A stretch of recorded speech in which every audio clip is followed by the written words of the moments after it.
ರೈತರ ಮೇಲೆ ಅಂತಲ್ಲ, ಯಾರು ಹೊಡೆದವ್ರೆ ಅವ್ರ ಮೇಲೆ FIR ಹಾಕವ್ರು ಅಷ್ಟೇ. ರೈತರು ಯಾರು ಪೊರಕೆ ತಗೊಂಡು, ರೈತರುಗಳು ಯಾರು ಪೊರಕೆ ತಗೊಂಡು, ದೊಣ್ಣೆ ತಗೊಂಡು, ಚಪ್ಪಲಿ ತಗೊಂಡು ಕಲ್ಲಲ್ಲಿ ಹೊಡೆಯುವಂಥ ರೈತರನ್ನ ನೋಡಿದ್ದೀರಾ ನೀವು? ಯಾರು ಗಲಾಟೆ ಮಾಡೋರೆ ಅವ್ರ ಮೇಲೆ FIR ಹಾಕವ್ರು ಅಷ್ಟೇ. ಸುಮಾರು ರೈತರುಗಳ ರೈತರುಗಳ ಮೇಲೆಲ್ಲ ಹೋಗಿ FIR ಹಾಕಕ್ಕಾಗಲ್ಲ. ಹಾಕವ್ರೆ ಅವರು ಅಧಿಕಾರಿಗಳ ಮೇಲೆ ಕೈ ಮಾಡಿದಾಗ ಅಧಿಕಾರಿಗಳು ಕಂಪ್ಲೇಂಟ್ ಕೊಟ್ಟವ್ರೆ, ನಮ್ಮ ಮೇಲೆ ಹಲ್ಲೆ ಮಾಡಿದ್ರು ಅಂತ. ಆ ಆಧಾರದ ಮೇಲೆ ಹಾಕವ್ರೆ. ನಾವೇನೋ ಅವ್ರಿಗೆ FIR ಹಾಕಿ ಅಂತ ಹೇಳಿಲ್ಲ. ಅಧಿಕಾರಿಗಳು ಕಂಪ್ಲೇಂಟ್ ಕೊಟ್ಟಿದ್ರು, FIR ಹಾಕವ್ರೆ. ಸರ್ಕಾರದ ನಿರ್ದೇಶನ ಇಲ್ಲ, ಅಧಿಕಾರಿಗಳು ಅವ್ರಿಗೆ ಹೊಡೆತ ಬಿದ್ದಾಗ ಏನ್ ಮಾಡ್ತಾರೆ ಅವರು? ಈಗ ನಾನು ಉದಾಹರಣೆ ಕೊಡ್ತೀನಿ. ನಾನೇ ಸರ್ಕಲ್ ಇನ್ಸ್ಪೆಕ್ಟರ್ಗಳು ಒಂದ್ಸರಿ ಗಲಾಟೆ ಮಾಡಿದಾಗ ನನ್ನ ಮೇಲೆ ಕೇಸ್ ಹಾಕ್ಸಿದ್ರು. ಆಸ್ ಎ MLA ನನ್ನ ಮೇಲೆ ಕೇಸ್ ಹಾಕಿದ್ರು. ನಾನು ಹೋಗಿ ಸರ್ಕಾರಿ ಅಧಿಕಾರಿ ಮೇಲೆ ಗಲಾಟೆ ಮಾಡಿದೆ ಅಂತ ಹೇಳಿ ನನ್ನ ಮೇಲೆ ಕೇಸ್ ಹಾಕಿ 8 ವರ್ಷ ತಿರುಗಿದ್ದೀನಿ ನಾನು ಆ ಕೇಸ್ಗೆ.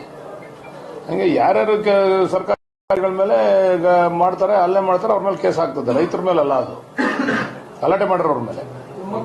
ಲೆಟರ್ ಮಾಡಿದ್ದಾರೆ ಸರ್, ಚೀಫ್ ಮಿನಿಸ್ಟರ್ಗೆ ಲೆಟರ್ ಮಾಡಿದ್ದಾರೆ, ಯೋಜನೆ ಕೈ ಬಿಡದೆ ಹೋದ್ರೆ ನಾನು ಹೋರಾಟಕ್ಕೆ ಹೋಗ್ತೀನಿ. ಇರ್ಲಿ, ಅದ್ರ ಬಗ್ಗೆ ನಾನು ರಿಯಾಕ್ಟ್ ಮಾಡಕ್ ಹೋಗಲ್ಲ. ಬಟ್ ಅವ್ರ ಮಗನೇ ಇದ್ದಾಗ ಬಿಡಿಸಬಹುದಾಗಿತ್ತು ದೇವೇಗೌಡರು. ಇದೇ ರೈತರು ಹೋಗಿ ದೇವೇಗೌಡರ ಹತ್ರ 2018ರಲ್ಲಿ ನಿಮ್ಮ ಮಗ ಅವ್ರಿಗೆ ಹೇಳಿ ದಯಮಾಡಿ ಇದನ್ನ ಡ್ರಾಪ್ ಮಾಡಿಸಿ ಅಂತ ಹೋದಾಗ, ಇಲ್ಲ ಹಂಗೆ ಮಾಡೋಕ್ಕಾಗಲ್ಲ, ಅವನೇನು ಹೇಳ್ತಾನೆ ಹಂಗೆ ಕೇಳ್ಕೊಂಡು ಹೋಗಿ ಅಂತ ಹೇಳಿದಂತ ದೇವೇಗೌಡರು ಇವತ್ತು DK ಶಿವಕುಮಾರ್ ಅವರು ಮುಖ್ಯಮಂತ್ರಿ ಆಗಿದ್ದಾರೆ ಅಂತೇಳಿ ಅದು ಯಾವುದೇ ಇಶ್ಯೂ. ಈಗ ನೋಡಿ, ದೇವೇಗೌಡರಿಗೆ ಬಹಳ ಜ್ವಲಂತ ಸಮಸ್ಯೆಗಳಿದಾವೆ ಈ ರಾಜ್ಯದಲ್ಲಿ.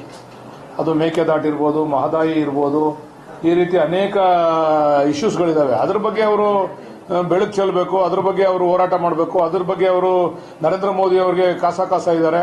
ನರೇಂದ್ರ ಮೋದಿ ಅವ್ರ ಹತ್ರ ಹೋಗಿ ಇಂಥ ಸಮಸ್ಯೆಗಳನ್ನ ಬಗೆಹರಿಸಲಿ. ಈಗ ದೇವೇಗೌಡರೇ IIT ಆಗಬೇಕು ಅಂತೇಳಿ, IIT ಆಗಬೇಕು ಅಂತೇಳಿ ದೇವೇಗೌಡರೇ IIT ಆಗಬೇಕು ಅಂತೇಳಿ 2000 ಎಕರೆ ಹಾಸನದಲ್ಲಿ ನ್ಯಾಷನಲ್ ಹೈವೇನಲ್ಲಿ ಅಕ್ವೈರ್ ಮಾಡೋರಲ್ಲ, ಇದಕ್ಕೆ ದೇವೇಗೌಡರು ಯಾಕೆ ಹೋರಾಟ ಮಾಡಲಿಲ್ಲ ಕೈ ಬಿಡಿ ಅಂತ? ತಮಗೊಂದು ನ್ಯಾಯ, ಪರರಿಗೊಂದು ನ್ಯಾಯ. ಅವ್ರಿಗೆ ಮೂಲ ಉದ್ದೇಶ ಏನಂತಂದ್ರೆ DK ಶಿವಕುಮಾರ್ ಅವ್ರ ಮೇಲೆ ಕಪ್ಪು ಮಸಿ, ಅವ್ರ ಮುಖಕ್ಕೆ ಕಪ್ಪು ಮಸಿ ಬೆಳಿಬೇಕು, ಅವ್ರಿಗೆ ಕೆಟ್ಟ ಹೆಸರು ಬರಬೇಕು. ಅದಕ್ಕೆ ಏನೇನು ಷಡ್ಯಂತ್ರ ಮಾಡಬೇಕು ಅದೆಲ್ಲ ಸೇರಿ ಅವ್ರ ಕುಟುಂಬ ಮಾಡ್ತಾ ಇದೆ. ದೇವೇಗೌಡರು, ಕುಮಾರಸ್ವಾಮಿ ಅವರು ಇರ್ಬೋದು, ಎಲ್ಲರೂ ಸೇರಿ ಮಾಡ್ತಾ ಇರ್ತಕ್ಕಂಥದ್ದು ಷಡ್ಯಂತ್ರ. ಈಗ ಹಾಸನದಲ್ಲಿ ಮೊನ್ನೆ ಇವರು DK ಶಿವಕುಮಾರ್ ಅವ್ರು ಕರ್ಸಿ ಅವ್ರಿಗೆ ಪರಿಹಾರ ಕೊಟ್ಟರು, ಇದುವರೆಗೂ ಪರಿಹಾರ ಕೊಟ್ಟಿರಲ್ಲ. ಫೈನಲ್ ನೋಟಿಫಿಕೇಶನ್ ಯಾಕೆ ಮಾಡಿದ್ರು? IITನೇ ಮಂಜೂರಾಗಿಲ್ಲ ಇನ್ನ ಕೇಂದ್ರದಿಂದ. ಫೈನಲ್ ನೋಟಿಫಿಕೇಶನ್ ಮಾಡ್ಬಿಟ್ಟು 2000 ಎಕರೆ ಆ ರೈತರು ಬಾಯಿ ಪಡ್ಕೊಂಡ್ರು, ಬೀದಿಗೆ ಬಂದ್ರು, ಅವ್ರಿಗೇನು ಕೇಳಲಿಲ್ಲ ರೇವಣ್ಣವರು. ಅಲ್ಲೊಂದು ನ್ಯಾಯ ಹಾಸನದಲ್ಲಿ, ಇಲ್ಲೊಂದು ನ್ಯಾಯ ಹಂಗಂದ್ರೆ ದೇವೇಗೌಡರು ಆತ್ಮಾವಲೋಕನ ಮಾಡ್ಕೋಬೇಕು. ಈ ವಿಚಾರದಲ್ಲಿ ತಮ್ಮ ಪುತ್ರ ವ್ಯಾಮೋಹದಿಂದ ಹೊರಗಡೆ ಬರಬೇಕು. ಏನ್ ನಡೀತದೆ ರಾಜ್ಯ ಸರ್ಕಾರ ತೀರ್ಮಾನ ತಗೊಂತದೆ ಅದ್ರ ಬಗ್ಗೆ. ರೈತರ ಹಿತಾಸಕ್ತಿನೂ ಐತೆ ನಮಗೆ. ಅದ್ರಲ್ಲಿ ಮೆಜಾರಿಟಿ ರೈತರು ಕೇಳಿದ್ದಾರೆ ಅಂತ ಮಾಡಿದೀವಿ ನಾವು. ಈಗಾಗಲೇ ಲ್ಯಾಂಡ್ ಫೈನಲ್ ನೋಟಿಫಿಕೇಶನ್ ಆಗಿರುವಂತ ಜಾಗದಲ್ಲೆಲ್ಲ ಆಲ್ಮೋಸ್ಟ್ ಒಪ್ಪಿಗೆ ಕೊಟ್ಟು ಎಲ್ಲ ದುಡ್ಡು ತಗೊಂಡಿದ್ದಾರೆ. ಈಗ 3 ಹಳ್ಳಿ ಫೈನಲ್ ಆಗಿದೆ, ಮತ್ತೆ 4 ಹಳ್ಳಿ ಫೈನಲ್ ನೋಟಿಫಿಕೇಶನ್ ಮಾಡಿದ್ದೀರಾ? ಏನೋ ಆಗ್ತದೆ ಅಂತ ತಿಳ್ಕೊಂಡಿದ್ದೀನಿ ಅಷ್ಟೇ. ಏನಾಗಿದೆ ಅಂತ ಏನೋ ಗೊತ್ತಿಲ್ಲ ನನಗೆ. ಅದು ಆಗ್ತದೆ ಅಂತ ಹೇಳಿ ಆ ರೈತರು ಗಲಾಟೆ ಮಾಡ್ತಾವ್ರಲ್ಲ, ನಿಮ್ ಗದ್ದಲದಿಂದ ನಮ್ಗೆ ಅನ್ಯಾಯ ಮಾಡಿ ನಮ್ ನೋಟಿಫಿಕೇಶನ್ ಮಾಡಿ ಅಂತ. ಆ ರೈತರು ಕೂಡ ನಿನ್ನೆ ಅಲ್ಲಿ ಇದರಲ್ಲಿ ರಸ್ತೆಯಲ್ಲಿ ಕೂತು ಧರಣಿ ಮಾಡಿರೋದನ್ನ ನೋಡಿದಿರ ಅಲ್ವಾ? ಅಲ್ಲಿ ಆ ರೈತರಿಗೂ ಕೂಡ ನಾವು ಎಲ್ಲ ರೈತರೇ ಅಲ್ವಾ? ದೇವೇಗೌಡರು ಹೇಳ್ತಾ ಇರೋದು, ನಾನ್ ನೇರವಾಗಿ ಹೋದ್ರೆ ನನ್ ಮೇಲೆ ಷಡ್ಯಂತ್ರ ಮಾಡಿದ್ರು, ಇವರು ಇಲ್ಲಿ ದಾರಿ ತಪ್ಪಿಸ್ತಿದ್ದಾರೆ ಅಂತ ಬಂದು ಹೇಳ್ತಾರೆ, ಪ್ರತಿಭಟನೆ ಕೂತ್ರೆ ಅದಕ್ಕೆ ಪತ್ರ ಬರೀತಿದ್ದೀನಿ ಅಂತ ಹೇಳ್ತಿದ್ದಾರೆ. ಪ್ರತಿಭಟನೆ ಈ ವಿಚಾರದಲ್ಲಿ ಪ್ರತಿಭಟನೆ ಕೂರೋದು ಬೇಡ. ಮೇಕೆದಾಟು ಇಶ್ಯೂ ಇದೆ, ಮಹದಾಯಿ ಇಶ್ಯೂ ಇದೆ, ತುಂಬಾ ಜ್ವಲಂತ ಸಮಸ್ಯೆಗಳು ಈ ರಾಜ್ಯಕ್ಕೆ ಬಹಳಷ್ಟು ಅನುಕೂಲ ಆಗಬೇಕಾದಂತ ಇಶ್ಯೂ ಇದೆ. ಅದ್ರಲ್ಲಿ ಹೋಗಿ ನರೇಂದ್ರ ಮೋದಿ ಅವ್ರ ಹತ್ರ ಧರಣಿ ಕೂತ್ರೆ ಬಹುಶಃ ರಾಜ್ಯಕ್ಕೆ ಅನುಕೂಲ ಆಯ್ತದೆ. ಇದು ಕುಮಾರಸ್ವಾಮಿ ಅವರಿಗೆ, ನಿಖಿಲ್ ಕುಮಾರಸ್ವಾಮಿ ಅವರಿಗೆ ಮೆಚ್ಚಕ್ಕೆ ಬಂದು ಧರಣಿ ಕೂತ್ರೆ ಅದಕ್ಕೆ ನಾವೇನೋ ಅದಕ್ಕೆ ಉತ್ತರ ಕೊಡಕ್ಕಾಗಲ್ಲ. ಅವರೇ ಮಾಡಿದ್ರಲ್ಲ 2000 ಎಕರೆ, ಯಾಕೆ ಧರಣಿ ಕೂರ್ಲಿಲ್ಲ? ಅಲ್ಲಿ ಹೋಗಿ ಯಾಕೆ ಬಿಡ್ಲಿಲ್ಲ ರೈತರದ್ದು ಹಾಸನದಲ್ಲಿ? ಆ ರೈತರಿಗೆ ಯಾಕೆ ನ್ಯಾಯ ಕೊಡಿಸ್ಲಿಲ್ಲ? ಹಂಗಂದ್ರೆ ಅಂದ್ರೆ ಇದರ ಅರ್ಥ ಹಿನ್ನೆಲೆ ಏನು? ದೇವೇಗೌಡರ ಕುಟುಂಬ DK ಶಿವಕುಮಾರ್ ಅವರ ವಿರುದ್ಧ ಷಡ್ಯಂತ್ರ ಮಾಡ್ತಾ ಇದೆ ಅಂತೇಳಿ ಅದು ಜನರಿಗೆ ಅರ್ಥ ಆಗ್ತದೆ. ಜನರು ತೀರ್ಮಾನ ಮಾಡ್ತಾರೆ. ಷಡ್ಯಂತ್ರಕ್ಕೆ ನೀವು ಕೂಡ ಈ ಬಿಡದಿಯಲ್ಲಿ ಬಹಳ ಅಗ್ರೆಸಿವ್ ಆಗಿ ಮೂವ್ ಆಗಿ ಅವಕಾಶ ಮಾಡಿಕೊಡ್ತಾ ಇದ್ದೀರಾ? ಅಗ್ರೆಸಿವ್ ಆಗಿ ಏನಿಲ್ಲ, ನಾವು ಪ್ರೊಸೀಜರ್ ಫಾಲೋ ಮಾಡ್ತಾ ಇದೀವಿ ನಾವು ಅಷ್ಟೇನೆ. ನಾವು ಅಗ್ರೆಸಿವ್ ಅಂತ ಏನಿಲ್ಲ. ಇದು 1 ವರ್ಷದಿಂದ ಇತ್ತು ನೋಡಿ. ಈಗ ಪ್ರಿಲಿಮಿನರಿ ನೋಟಿಫಿಕೇಶನ್ ಆಗಿರೋದು 1 ವರ್ಷದಿಂದ. DK ಶಿವಕುಮಾರ್ ಅವರು ಮುಖ್ಯಮಂತ್ರಿ ಆಗೋದಕ್ಕಿಂತ ಮುಂಚೆನೆ ಬಂದು ದೇವೇಗೌಡರು ಧರಣಿ ಕೂತಿ ಬಿಡ್ರಿ ಪ್ರಿಲಿಮಿನರಿ ನೋಟಿಫಿಕೇಶನ್ ಅಂದ್ರೆ ಅದಕ್ಕೆ ನ್ಯಾಯ ಸಿಕ್ತಿತ್ತು. ಫೈನಲ್ ನೋಟಿಫಿಕೇಶನ್ ಆದ್ಮೇಲೆ ಬಂದ್ಬಿಟ್ಟು ಈಗ DK ಶಿವಕುಮಾರ್ ಅವರು ಮುಖ್ಯಮಂತ್ರಿ ಆಗ್ಬಿಟ್ಟವ್ರೆ ಅಂತ ಹೇಳಿ ಬಂದು ಕೂರೋದ್ರಿಂದ ಇದು ಎಷ್ಟು ಮಟ್ಟಿಗೆ ಸಮಂಜಸ ಅಂತೇಳಿ ಜನ ತೀರ್ಮಾನ ಮಾಡ್ತಾರೆ. ಬಿಡಿ, ಈ ತರ ದ್ವೇಷದ ರಾಜಕಾರಣ ದೇವೇಗೌಡರು ಇವತ್ತಿಂದ ಮಾಡಿರೋದಲ್ಲ. SM ಕೃಷ್ಣ ಅವರ ವಿರುದ್ಧ ಷಡ್ಯಂತ್ರ ಮಾಡಿದ್ರು. ಅವ್ರಿಗೆ ಯಾರನ್ನೂ ಬೇರೆಯವರು ಆ ಜನಾಂಗದಲ್ಲಿ ಬೇರೆಯವರು ಮುಖ್ಯಮಂತ್ರಿ ಆಗಿ ಇರ್ತಕ್ಕಂಥದ್ದನ್ನ ಸಹಿಸ್ಕೊಳ್ಳಕ್ಕೆ ಅವ್ರು ಸಾಧ್ಯನೇ ಇಲ್ಲ. ಅವರ ಮನಸ್ಥಿತಿ ಅದು. ಅದರಿಂದ ಬಂದು ಅವರು ಧರಣಿ ಕೂರ್ತೀವಿ ಅಂದ್ರೆ ನಾವೇನ್ ಮಾಡ್ಲಿಕ್ಕಾಗ್ತದೆ? ಕುಮಾರಸ್ವಾಮಿ ಉಪಘೋಷಿತ ಮಂಡಳಿ ಇದು ಗಲಾಟೆ ಅಂತ ಹೇಳಿದ್ರಿ. ಖಂಡಿತ. ಅದಕ್ಕೆ ಅವ್ರು ನನ್ನ ಮೇಲೂ ಹಾಕಿ ಆಗಿದ್ದಾರೆ ಕೇಸು. ನನ್ನನ್ನ ಹಾಕ್ಬಿಟ್ಟಿದ್ದಾರೆ, ನನ್ನೇ ಏವನ್ ಮಾಡಿ ಅಂತ ಇದ್ದಾರೆ ಕುಮಾರಸ್ವಾಮಿ. ಇಲ್ಲ, ಅಲ್ಲಿ ಬಂದಿದ್ರೆ ಅವ್ರನ್ನು ಮಾಡ್ತಿದ್ರೇನೋ, ಗಲಾಟೆಲ್ ಬಂದು ಅವರು ಪರ್ಕೆ ಹಿಡ್ಕೊಂಡು ಚಪ್ಪಲಿ ಹಿಡ್ಕೊಂಡು ಬಂದಿದ್ರೆ ಅವ್ರನ್ನು ಮಾಡ್ತಿದ್ರು, ಅವ್ರೇನು ಹಿಡ್ಕೊಂಡ್ ಬಂದಿಲ್ವಲ್ಲ. ಸರ್ಕಾರ ಕಾಂಪ್ಲಿಕೇಟೆಡ್ ಮಾಡ್ಕೊಳ್ತಾ ಇದೆ ಕೇಸ್ ಅನಿಸ್ತಾ ಇದೆ. ಕಾಂಪ್ಲಿಕೇಟೆಡ್ ಅವ್ರು ಮಾಡ್ತಾವ್ರೆ ಅಷ್ಟೇ. ಕುಮಾರಸ್ವಾಮಿ ಅವ್ರು ಕಾಂಪ್ಲಿಕೇಟೆಡ್ ಮಾಡ್ತಾವ್ರೆ, ಸರ್ಕಾರ ಏನ್ ಕಾಂಪ್ಲಿಕೇಟೆಡ್ ಮಾಡ್ಕೋತಾ ಇಲ್ಲ.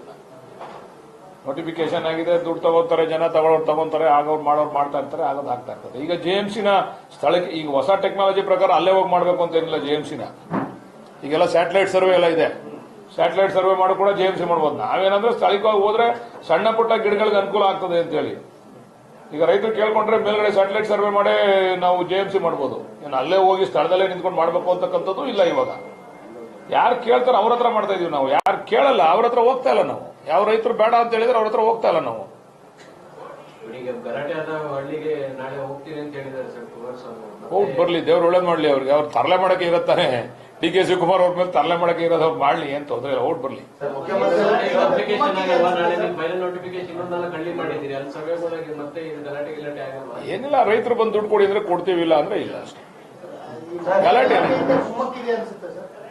ನಾವ್ ಆಗ್ಲೇ ಹೇಳಿಲ್ವಾ, ಇದು ಯಾವ್ದೋ ಕುಪ್ಪ ಪೋಷಿತ ನಾಟಕ ಮಾಡಿಲ್ಲ, ಆಗ್ಲೇ ಹೇಳಿದೀನಿ. ಅದು ಇನ್ನೊಂದ್ಸರಿ ಯಾಕೆ ಹೇಳ್ತೀನಿ. ಸರ್, ಮಧ್ಯಾಹ್ನ 1:30ಕ್ಕೆ ಮುಖ್ಯಮಂತ್ರಿಗಳು ವಿಶೇಷ ಪತ್ರಿಕಾಗೋಷ್ಠಿ ಕರೆದಿದ್ದಾರೆ ಸರ್, ಬೆಳದಿ ವಿಚಾರವಾಗಿ. ಆಯ್ತು, ಅದನ್ನ ಕೇಳೋಣ. ಅದು ನಾನು ಕರೆದಿದ್ದಾರೆ, ಈಗ ಬಾ ಅಂತ ಹೇಳಿದ್ದಾರೆ, ನಾನು ಹೋಗ್ತಾ ಇದ್ದೀನಿ. ಏನು ಇನ್ನೊಂದು ಕಡೆ ಮಾಹಿತಿಗಳು ಹರಿದಾಡ್ತಿದೆ ಸರ್, ಸದ್ಯಕ್ಕೆ ಅದನ್ನ ನಿಲ್ಲಿಸುವ ಬಗ್ಗೆ ಸರ್ಕಾರದ ಮಟ್ಟದಲ್ಲಿ ಒಂದು ಚಿಂತನೆ ನಡೆದಿದೆ. ಸದ್ಯಕ್ಕೆ ಯೋಜನೆಯನ್ನು ಸ್ಥಗಿತಗೊಳಿಸುವ ಬಗ್ಗೆ ಅದು ಸರ್ಕಾರ ತೀರ್ಮಾನ ತಗೊಂಡ್ರೆ ಅದಕ್ಕೆ ನಾವು ತಲೆ ಬಾಗ್ತೀವಿ. ಸರ್ಕಾರದ ತೀರ್ಮಾನಕ್ಕೆ ನಾವೇನು ವಿರುದ್ಧ ಹೋಗಲ್ಲ. ಸರ್ಕಾರ ತೀರ್ಮಾನ ತಗೊಂಡ್ರೆ ನಾವು ಅದಕ್ಕೆ ನಾವು ಮಾಡಲೇಬೇಕು ಅಂತ ನಾವೇನು ಅಟಕ್ ಬಿದ್ದಿಲ್ಲ. ಸರ್ಕಾರದ ತೀರ್ಮಾನಕ್ಕೆ ನಾವು ಬದ್ಧ ಇರ್ತೀವಿ. ಅಲ್ಲ ಸರ್, ಇಲ್ಲಿ ದ್ವಂದ್ವ ಇರ್ತಕ್ಕಂಥದ್ದು ರೈತರು ಕೊಟ್ಟಂತ ಭೂಮಿ ಮಾತ್ರ ಟೌನ್ಶಿಪ್ ಮಾಡ್ತೀವಿ ಅಂತ, ಕೊಡದೇ ಇದ್ರೆ ಅದು ಅರ್ಧಂಬರ್ಧ ಟೌನ್ಶಿಪ್ ಆಗುತ್ತಲ್ಲ ಅಂತ ಸರ್. ಇಲ್ಲ, ಯಾವುದೇ ನೋಡ್ರಿ, ಯಾವುದೇ ಈ ಒಂದು ಪ್ರಾಜೆಕ್ಟ್ ಮಾಡಬೇಕು ಅಂದ್ರೆ 100% ರೈತರು ಸಮಾಧಾನ ಮಾಡ್ಲಿಕ್ಕೆ ಸಾಧ್ಯ ಇಲ್ಲ. ಮೆಜಾರಿಟಿ ರೈತರ ಆಧಾರದ ಮೇಲೆ ನಾವು ಮಾಡಬೇಕಾಗ್ತದೆ. ಯಾರು 100% ಭಾಗ ಎಲ್ಲೂ ಕೂಡ ಯಾವುದೇ ಪ್ರಾಜೆಕ್ಟ್ ನ ನೀವು ತಗೊಂಡು ರೈತರನ್ನ ಮನವೊಲಿಸಿ ಮಾಡಿರ್ತಕ್ಕಂಥದ್ದು ಯಾವ್ದಾದ್ರು ಒಂದು ಉದಾಹರಣೆ ತಾವು ಕೊಡಬೇಕು, ನೋಡೋಣ. ಅದೇನು ಕೊಡಿ ನೋಡೋಣ. ಅಲ್ಲ ಸರ್, ಲಭ್ಯತೆ ಬೇಕಾಗಿರ್ತಕ್ಕಂಥ ಭೂಮಿ ಸಿಗದೇ ಇದ್ರೆ ಅರ್ಧಂಬರ್ಧ ಆಗುತ್ತಲ್ಲ ಪ್ರಾಜೆಕ್ಟ್, ಅರ್ಧಂಬರ್ಧ ಆಗುತ್ತೆ. ಆಮೇಲೆ ಯೋಚನೆ ಮಾಡೋಣ, ಆಮೇಲೆ ಚರ್ಚೆ ಮಾಡೋಣ. ನಾವು ಇಷ್ಟರಲ್ಲೇ ಪ್ರಾಜೆಕ್ಟ್ ಮಾಡ್ಬೇಕಂತ ಇಲ್ಲಲ್ಲ, ಒಳ್ಳೆ ಪ್ರಾಜೆಕ್ಟ್ ಆಗ್ಬೇಕಂತ ಅಷ್ಟೇ. ಪ್ರಾಜೆಕ್ಟ್ ಹಠ ಏನಿಲ್ಲ, ಇದು ಪ್ರೊಸೀಜರ್ ಅಷ್ಟೇ. ಕುಮಾರಸ್ವಾಮಿ ಅವರು ಹಾಕೊಟ್ಟಂತ ದಾರಿಲಿ ನಡ್ಕೊಂಡು ಹೋಗ್ತಾ ಇದೀವಿ ಅಷ್ಟೇ. ನಿನ್ನೆ ಭೂಸ್ವಾಧೀನ ಅಧಿಕಾರಿಗಳು ಸಹ ಸಿಎಸ್ ಅವರನ್ನು ಭೇಟಿಯಾಗಿ ಬಂದಿದ್ದಾರೆ ಸರ್, ಸರ್ವೆ ಮುಂದುವರಿಯುತ್ತೆ. ಅದೇ ಈಗ ಕರೆದಿದ್ದಾರೆ ಅಂತ ಮುಖ್ಯಮಂತ್ರಿಗಳು ಏನ್ ತೀರ್ಮಾನ ತಗೊಂತಾರೆ ನೋಡೋಣ. ಮುಖ್ಯಮಂತ್ರಿಗಳ ತೀರ್ಮಾನಕ್ಕೆ, ಸರ್ಕಾರದ ತೀರ್ಮಾನಕ್ಕೆ ನಾವೆಲ್ಲ ಬದ್ಧ ಇರ್ತೀವಿ. ಎಲ್ಲ ಇಷ್ಟು ಮುಂದೋಗಿ ಇನ್ ಕೇಸ್ ಅಂತ ತೀರ್ಮಾನ ಬಂದ್ರೆ ಒಂದ್ ರೀತಿ ನಿಮ್ ಸರ್ಕಾರದ ವೈಫಲ್ಯ, ಯೂಟರ್ನ್ ಎಲ್ಲವಾಗಿ ಹೋಗುತ್ತಲ್ಲ ಸರ್. ಇರ್ಲಿ, ನೀವೀಗ ಮುಂದೆ ಹೋದ್ರೆ ನೀವೇ ಕೆಣಕ್ತೀರಾ, ಹಿಂದೆ ಬಂದ್ರೆ ನೀವೇ ಹೇಳ್ತೀರಾ. ಇದೆಲ್ಲರೂ ಫೇಸ್ ಮಾಡ್ಲೇಬೇಕು ರಾಜಕಾರಣದಲ್ಲಿ. ಮುಂದೆ ಹೋದ್ರೆ ಏನ್ ನೀವು ಎಷ್ಟು ದೌರ್ಜನ್ಯ ಮಾಡ್ತಾ ಇದ್ದೀರಾ, ಏನು ಮಾಡ್ತೀವಿ ಅಂತ ಅಟಕ್ ಬಿದ್ದಿದ್ದೀರಾ ನೀವೇ ಅಂತೀರಾ. ಹಿಂದೆ ಬಂದ್ರೆ ನಿಮ್ಗೆ ಅವಮಾನ ಆಗ್ಲಿಲ್ವಾ ಅಂತೀರಾ. ನಾವು ನಿಮ್ ಮಾಧ್ಯಮದವ್ರಿಗೆ, ರೈತರಿಗೆ ಎದುರ್ಕೊಳ್ಳಂಗಿಲ್ಲ, ನಿಮ್ ಮಾಧ್ಯಮದವ್ರಿಗೆ ಎದುರ್ಕೊಂಡು ಬದುಕ್ಬೇಕು ನಾವು. ಹಂಗಾಗ್ಬಿಟ್ಟಿದೆ ನಮ್ಮ ಕತೆ. ಮಾಧ್ಯಮ ಇರೋದೇ ಅದಕ್ಕೆ ನಾವು ಒಪ್ಕೊಂಡಿದೀವಲ್ಲ, ನಿಮ್ ಮಾಧ್ಯಮಕ್ಕೆ ಎದುರ್ಕೊಂಡು ಬದುಕ್ತಾ ಇರೋದು ಅಂತ ನಾವು.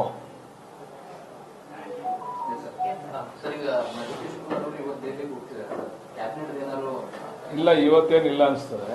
3 ಜನನೂ ಹೋಗ್ಬೇಕು. ಕ್ಯಾಬಿನೆಟ್ ಆಗ್ಬೇಕು ಅಂತಂದ್ರೆ ಖರ್ಗೆ ಸಾಹೇಬ್ರು, ಹರಿಪ್ರಸಾದ್ ಸಾಹೇಬ್ರು, ಸಿದ್ದರಾಮಣ್ಣ ಸಾಹೇಬ್ರು, ಡಿ.ಕೆ. ಸಾಹೇಬ್ರು 4 ಜನನು ಒಟ್ಟಿಗೆ ಹೋದಾಗ ಕ್ಯಾಬಿನೆಟ್ ಆಯ್ತದೆ ಅಂತ. ಒಬ್ಬೊಬ್ರು ಹೋದ್ರೆ ಕ್ಯಾಬಿನೆಟ್ ಆಗಲ್ಲ. ಕಾಯಿ ಸುಸ್ತಾಗ್ಬಿಟ್ಟವ್ರು. ಏನಿಲ್ಲ, ಏನ್ ಸುಸ್ತೆ ಯಾಕೆ, ನಮ್ಮ ಕೆಲಸ ನಾವು ಮಾಡ್ತಾ ಇದೀವಿ. ಮದುವೆ ಮಾಡ್ತೀವಿ ಬಾರ ಅಂತಂದಾಗ ಹೋಯ್ತೀವಿ ಅಷ್ಟೇ ತಾಲಿಕಟ್ಟಕ್ಕೆ. ಇದ್ದಂತೆ ನಮ್ ಕೆಲಸ ನಾವು ಹೊಲ ಉತ್ಕೊಂಡು, ಫಲ ಉತ್ಕೊಂಡು, ಜನಗಳ ಮಧ್ಯೆ ಓಡಾಡ್ಕೊಂಡು ಇದ್ದೀವಿ ನಾವು. ನಾವು ರೆಡಿ ಆಗಿದೀವಿ, ಮಾಡೋರು ಇರ್ಬೇಕಲ್ಲ. ನೀವು ಪೇಟ ಹಾಕಿದ್ದೀರಾ, ಬಸ್ಸಿಗೆ ಕಟ್ಟಿದ್ದೀರಾ, ಎಲ್ಲ ಆಗಿದೆ. ಇನ್ನೂ ಕಟ್ಟಿಲ್ಲ, ನೀವೆಲ್ಲ ಸೇರಿ ಮಾಧ್ಯಮದವ್ರು ಕಟ್ಟಬೇಕು. ಗಾಡಿ ಕಟ್ಟಕ್ಕೆ ಅವಕಾಶ ಸಿಗುತ್ತೆ ಇಲ್ಲ ಗೊತ್ತಿಲ್ಲ. ಅದು ಸಿಗದೆ ಹೋದ್ರೆ ಏನ್ ಮಾಡೋದು, ವಾಪಸ್ ಬರ್ತೀವಿ. ನೀವು ಹೇಳಿದ್ರಲ್ಲ, ಯೂಟ್ಯೂಬ್ ನೋಡ್ಕೊಂಡು ಹೋಗ್ತೀವಿ. ವಿಪಕ್ಷ ನಾಯಕರದ್ದು ಒಂದು ಆರೋಪ ಇದೆ, ಆರ್.ಎಸ್. ಅವ್ರದ್ದು 100-150 ಕೋಟಿ 200 ಕೋಟಿಯ ಡೀಲ್ಗಾಗಿ ಇದು ವಿಳಂಬ ಆಗ್ತಿದೆ. ಯಾವುದು ಪೇಮೆಂಟ್ ಕೋಟ ಅಂತ ಹೇಳ್ತಾ ಇದ್ದಾರೆ. ಪಾಪ ಅವ್ರಿಗೆ ಅನುಭವ, ಬಿಜೆಪಿನಲ್ಲಿ ಅದೆಲ್ಲ ಅನುಭವ ಆಗಿದೆ. ಅವ್ರಿಗೆ ಅನುಭವದ ಮಾತುಗಳನ್ನ ಆಡ್ತಾರೆ. ಪಾಪ ಆರ್ ಅಶೋಕಣ್ಣ ಅವ್ರ ಬಗ್ಗೆ ಹೆಚ್ಚೆ ಕೇಳೋದು ಬೇಡ, ಅವ್ರ ಅನುಭವಕ್ಕೆ ತಕ್ಕಂತೆ ಮಾತಾಡ್ತಾರೆ. ಬಿಜೆಪಿಯಲ್ಲಿ ಸಚಿವ ಸ್ಥಾನ ತಗೊಂಡವರು ಪೇಮೆಂಟ್ ಸೀಟ್ ಎಲ್ಲ ತಗೊಂಡಿದ್ದಾರೆ ಅಂತ ಸರ್. ನನಗೆ ಗೊತ್ತಿಲ್ಲ, ಅವ್ರನ್ನೇ ಕೇಳಿ ಆರ್ ಅಶೋಕಣ್ಣ ಅವ್ರನ್ನ. ಕಾಂಗ್ರೆಸ್ನೆಲ್ಲ ಆರೋಪ ಬಂದ ಮೇಲೆ ಅವ್ರ ಮೇಲೂ ಆರೋಪ ಇರ್ಬೇಕಲ್ಲ, ಅದು ರಾಷ್ಟ್ರೀಯ ಪಕ್ಷಗಳ ಮೇಲೆ ಎಲ್ಲಾನು ಕೂಡ ಆರೋಪ ಬರಬೇಕಲ್ಲ ಅದು. ಅದರಿಂದ ಪಾಪ ಅಶೋಕಣ್ಣ ಅವರು ಅವರ ಅಭಿಪ್ರಾಯ ತಿಳಿಸಿದ್ದಾರೆ, ಸ್ವಾಗತ ಬಯಸ್ತೀವಿ. ಅಶೋಕ್ ಅವ್ರು ಏನಾರ ಮಧ್ಯಸ್ಥಿಕೆ ವಹಿಸೋದಾದ್ರೆ ನಾವು ಕೊಡ್ತೀವಿ, ನಮ್ಗೆ ಒಂದು ಒಳ್ಳೆ ಮಂತ್ರಿ ಕೊಡಿಸಿ ಖಾತೆ ಕೊಡ್ತೀವಿ. ಅವ್ರೇನಾರ ಮಧ್ಯಸ್ಥಿಕೆ ವಹಿಸ್ಕೊಂಡು ಅವ್ರಿಗೇನಾರ ಮೂಲಗಳು ಗೊತ್ತಿದ್ರೆ ನಾವು ಸ್ವಲ್ಪ ಪೇಮೆಂಟ್ ಮಾಡ್ತೀವಿ, ಏನಾರ ಮಾಡಿ ಸಹಾಯ ಮಾಡಲಿ ಅಶೋಕ್ ಅಣ್ಣ. ಸರ್, ಈಗ ಸಿಎಂ ಹೊಸದಾಗಿ ಪ್ರಜಾಸೇವೆ ಇಲಾಖೆಯನ್ನ ಮಾಡ್ಕೊಂಡಿದ್ದಾರೆ ಸರ್. ಆ ಇಲಾಖೆನ ಅವರೇ ಇಟ್ಕೊಳ್ತಾರೆ. ಇನ್ನೊಂದ್ ಕಡೆ ಡಿ ಸಿ ಚಂದ್ರಶೇಖರ್ ಅವ್ರನ್ನ ಸಿಎಂ ಸಲಹೆಗಾರನೇ ಮಾಡ್ಕೊಂಡಿರ್ತಾರೆ. ಅದನ್ನ ಬಿಹೈಂಡ್ ಅವ್ರನ್ನ ನೋಡ್ಕೊಳ್ತಾರ ಇಲ್ಲ, ಅದಕ್ಕೆ ಮಂತ್ರಿ ನೇಮಿಸ್ತೀನಿ ಅಂತ ಹೇಳಿದ್ದಾರೆ. ಪ್ರಜಾಸೇವೆ ಇಲಾಖೆಗೆ ಮಂತ್ರಿ ಇರ್ತಾರೆ ಅಂತ, ಮಂತ್ರಿ ಅಂಡರ್ ಕೆಲಸ ಆಗ್ತದೆ ಪ್ರಜಾಸೇವೆ ಇಲಾಖೆ. ಯಾಕಂದ್ರೆ ಸೆಕ್ರೆಟರಿ ಅವರೆಲ್ಲ ಇದ್ದಾರೆ, ಪ್ರಿನ್ಸಿಪಲ್ ಸೆಕ್ರೆಟರಿ ಎಲ್ಲ ಇರೋದ್ರಿಂದ ಅದಕ್ಕೆ. ಈಗ ಅದ್ರ ಬಗ್ಗೆ ಕುಮಾರಸ್ವಾಮಿ ಅವ್ರ ಪಾಪ ಮಾತಾಡೋದೇ ಇಲ್ಲ. ಒಂದು ಒಳ್ಳೆ ಕೆಲಸ ಮಾಡಿದ್ದಾರೆ ಡಿ ಕೆ ಶಿವಕುಮಾರ್ ಅವರು ಮುಖ್ಯಮಂತ್ರಿ ಆಗಿ. ಇದು ಅವಶ್ಯಕತೆ ಇತ್ತು. ಯಾಕಂದ್ರೆ ಅವ್ರಿಗೆ ಯಾವತ್ತೂ ಕೂಡ ಅವರು MLA ಆಗಿದ್ದಾಗಲೂ ಕೂಡ ಅವರು ಅವ್ರ ಧರ್ಮಪತ್ನಿಯವರು ಯಾವತ್ತೂ ಹೋಗಿ ಅಲ್ಲಿ ರಾಮನಗರದಲ್ಲಿ ಕೂತು ಜನಗಳ ಕಷ್ಟ ಸುಖ ಕೇಳಲೇ ಇಲ್ಲ. ರಾಮನಗರ ತಾಲೂಕು ಆಫೀಸಲ್ಲಿ ತಾಲೂಕು ಕಚೇರಿನಲ್ಲಿ ನಡೀತಾ ಇರ್ತಕ್ಕಂಥ ಸಣ್ಣ ಪುಟ್ಟ ವ್ಯತ್ಯಾಸಗಳನ್ನ ಸರಿಪಡಿಸ್ತಕ್ಕಂಥ ಕೆಲಸ ಮಾಡಲೇ ಇಲ್ಲ. ಇದಕ್ಕೆ ಅವಶ್ಯಕತೆ ಇರ್ತಕ್ಕ ಪ್ರಜಾಸೇವೆ. ಆ ಪ್ರಜಾಸೇವೆ ಇಲಾಖೆ ಮಾಡೋದಕ್ಕೆ ಕುಮಾರಸ್ವಾಮಿ ಅವರೇನೋ ನಾವು ಧನ್ಯವಾದ ಇದೇನೋ ಅಭಿನಂದನೆ ಸಲ್ಲಿಸ್ತಾರೆ ಅನ್ಕೊಂಡಿದ್ದೋ, ಅಲ್ಲೂ ಟೀಕೆ ಮಾಡ್ತಾರೆ. ಕುಮಾರಸ್ವಾಮಿ ಅವರು ಡಿ ಕೆ ಶಿವಕುಮಾರ್ ಎದ್ರು ಟೀಕೆ ಮಾಡ್ತಾರೆ, ಕೂತ್ಕೊಂಡು ಟೀಕೆ ಮಾಡ್ತಾರೆ. ಬಲಗಡೆ ತಿರ್ಕೊಂಡು ಕೂತ್ಕೋಬೇಕಾಯ್ತು, ಎಡಗಡೆ ತಿರ್ಕೊಂಡು ಕೂತ್ಕೊಂಡ್ಬಿಟ್ಟಾರೆ ಅಂತಾರೆ. ಎದ್ರೆ ನೋಡ್ರಿ ಹಿಂದ್ಗಡೆ ತಿರ್ಕೊಂಡು ಎದ್ದೇಳ್ಬೇಕಾಯ್ತು, ಮುಂದ್ಗಡೆ ಎದ್ಬಿಟ್ರಿ ಅಂತಾರೆ. ಅವ್ರನ್ನೇ ಏನೋ ನೀವೆಲ್ಲ ಮಾಧ್ಯಮದವ್ರು ಸೇರಿ ಮಧ್ಯಸ್ಥಿಗೆ ವಹಿಸಿದ್ರೆ ಖಂಡಿತ ಅವ್ರು ಯಾವ ತರ ಎದ್ದೇಳ್ಬೇಕು, ಯಾವ ತರ ಮಲಿಕಬೇಕು ಅಂತ ವಹಿಸ್ಕೋತೀವಿ. ನೀವೇ ದಯಮಾಡಿ, ಯಾಕಂದ್ರೆ ನಿಮ್ಮ ಸ್ವಲ್ಪ ಕೇಳ್ಬೋದು, ಅವ್ರು ಯಾರ ಮಾತು ಕೇಳಲ್ಲ. ನೀವೇ ಮಧ್ಯಸ್ಥಿಕೆ ವಹಿಸಿ ಸಾರ್ ಸಲಹೆಗಾರರಾಗ್ಬಿಡಿ ಡಿ ಕೆ ಶಿವಕುಮಾರ್ ಅವ್ರಿಗೆ. ನೀನ್ ಬೆಳಿಗ್ಗೆ ಎದ್ರೆ ಏನ್ ಮಾಡ್ಬೇಕು ಅಂತ ನೀನು ಆದೇಶ ಕೊಡಪ್ಪ, ಅದರಂತೆ ಮಾಡ್ತಾರೆ ಅಂತ ಹೇಳಿ ದಯಮಾಡಿ. ವರ್ಚಸ್ ಹೆಚ್ಚಿಸ್ಕೊಳ್ಳೋ ಪ್ರಶ್ನೆ ಅಲ್ಲ ಇದು ವರ್ಚಸ್ಸಿನ ಪ್ರಶ್ನೆ ಅಲ್ಲ.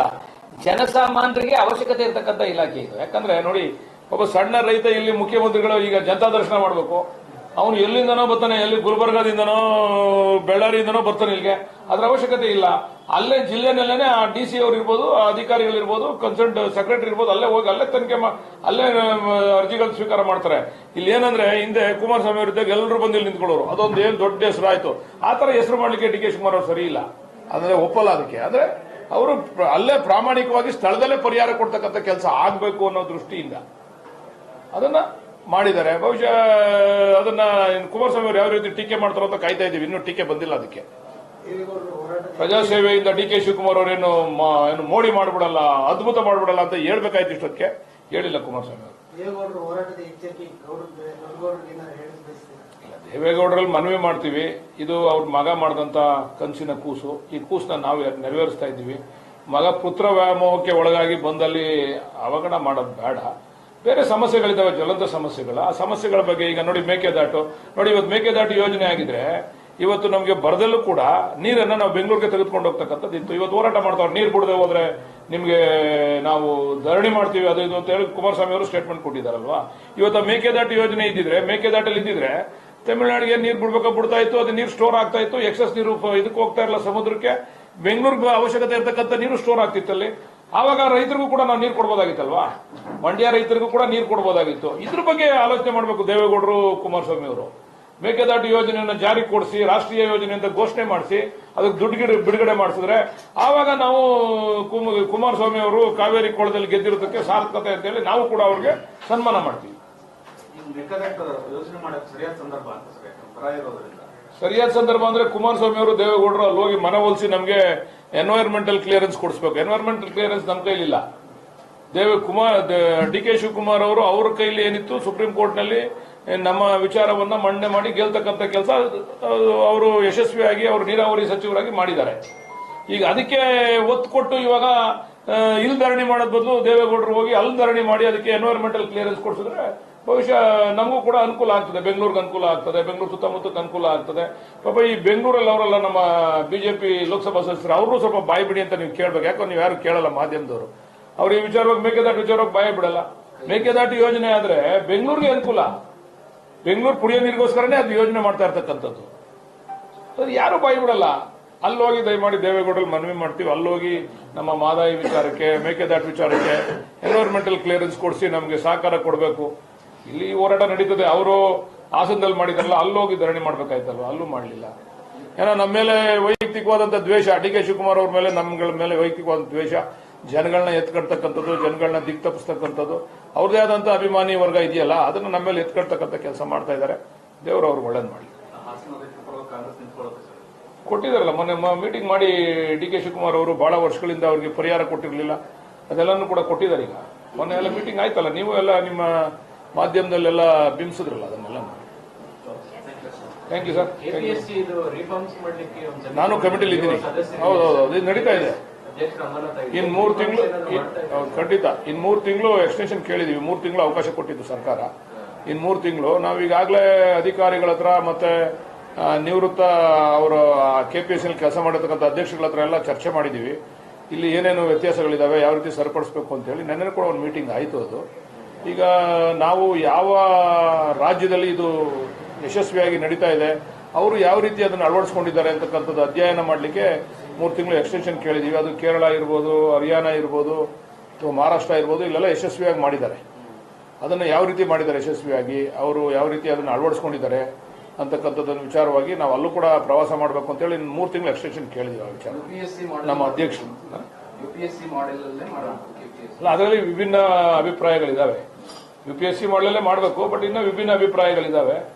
ಕೇಂದ್ರ ಸರ್ಕಾರಕ್ಕೂ ರಾಜ್ಯ ಸರ್ಕಾರಕ್ಕೂ ಸಾಕಷ್ಟು ವ್ಯತ್ಯಾಸ ಇದೆ. ಯಾಕಂದ್ರೆ ನಮ್ಮಲ್ಲಿ ಹಣಕಾಸಿನ ಮುಗ್ಗಟ್ಟುಗಳು ಅವಾಗವಾಗ ತಲೆದೂರ್ತಾಗ್ತದೆ. ಕೇಂದ್ರ ಸರ್ಕಾರದಲ್ಲಿ ಆ ಹಣಕಾಸಿನ ಮುಗ್ಗಟ್ಟು ಬರೋದಿಲ್ಲ. ಈ ಹಣಕಾಸು FDA ಕ್ಲಿಯರೆನ್ಸ್ ಇಂದಾನೆ ನಮ್ಗೆ ಸ್ವಲ್ಪ ಸಣ್ಣ ಪುಟ್ಟ ವ್ಯತ್ಯಾಸಗಳಾಗ್ತಕ್ಕಂಥದ್ದು.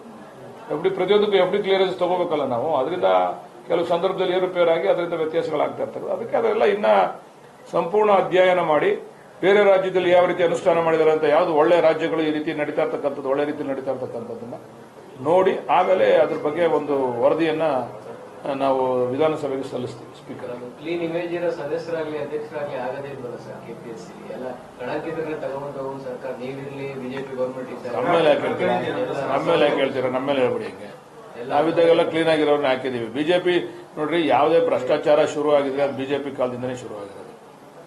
ನೀವು ಅನೇಕ ಉದಾಹರಣೆಗಳನ್ನ ನೋಡ್ಕೊಂಬನ್ನಿ. ದೇವೇಗೌಡರ ಆದಿಯಾಗಿ, ಅವರಿಂದ ರಾಮಕೃಷ್ಣ ಹೆಗಡೆ ಆದಿಯಾಗಿ, ಅವರಿಂದ ಇದ್ದಂಥ ವೀರಪ್ಪ ಮೊಯ್ಲಿ ಅವರು ಇರ್ಬೋದು, ಅಥವಾ ನಿಜಲಿಂಗಪ್ಪನವ್ರು ಇರ್ಬೋದು, ದೇವರಾಜ ಅರಸು ಅವರು ಇರ್ಬೋದು, ಇವರೆಲ್ಲ ಅನೇಕ ಮುಖ್ಯಮಂತ್ರಿಗಳನ್ನ ನಾವು ನೋಡಿದೀವಿ.